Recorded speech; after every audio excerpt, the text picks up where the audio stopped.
अस्सलाम वालेकुम। तुम में से कुछ को तहज्जुद की लगन लगा के अल्लाह अपनी मोहब्बत के लिए चुन लेता है और फिर रात का आखिरी पहर होता है, तुम होते हो, तुम्हारा रब होता है और वो बातें होती हैं जो रब के अलावा कोई नहीं जानता। जिसको वो अपनी मोहब्बत के लिए चुन ले फिर उसके लाड ना उठाए, ऐसा भला हो सकता है? मेरा रब तो उनको भी देता है जो उसको मानते भी नहीं। वो तुम्हें क्यों खाली हाथ लुटाएगा जबकि तुम तो उसके सबसे ख़ास हो। वक्त तो हर चीज़ में दरकार होता है, फिर वो चाहे दुआओं की कबूलियत में हो, अल्लाह को मनाने के लिए हो या मौजज़ों को रुनमा करने के लिए। वक्त तो लगता है और जब वक्त ज़्यादा लगता है तभी तो मीठा फल निकलता है।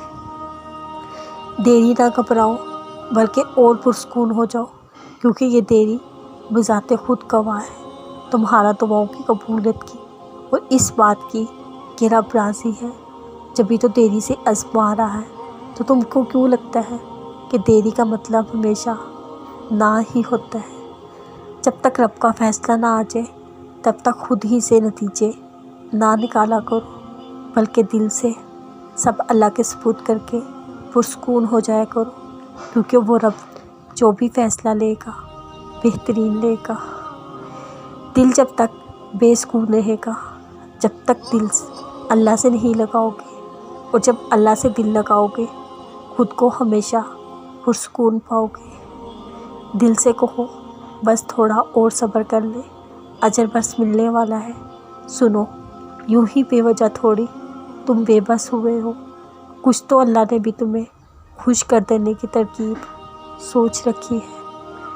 यूं ही तहज्जुद तक पहुँच के तुम्हारा अल्लाह को मनाना बेवजह तो नहीं, कुछ तो अल्लाह भी तुम्हें इशारा दे रहा है।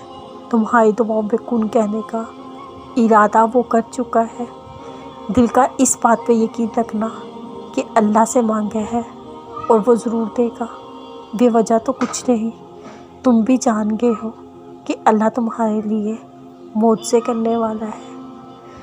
हो सकता है जिसको तुम इख्तिताम समझ रहे हो वो अल्लाह का कहानी मुकम्मल करने का अनोखा अंदाज़ हो सकता है जिस लम्हे तुम मायूस होकर मांगना छोड़ दो वही वक्त अल्लाह के कुन कहने का हो सकता है आगाज़ तुम्हारी पसंद से ना हुआ मगर इख्तिताम में वो मौज़ा करके तुम्हें खुश कर देने वाला हो सकता है जिस लम्हे तुम्हें लगे तुमने सब खो दिया उसी लम्हे अल्लाह अपनी गैबी मदद भेज के तुम्हें हैरान कर दे।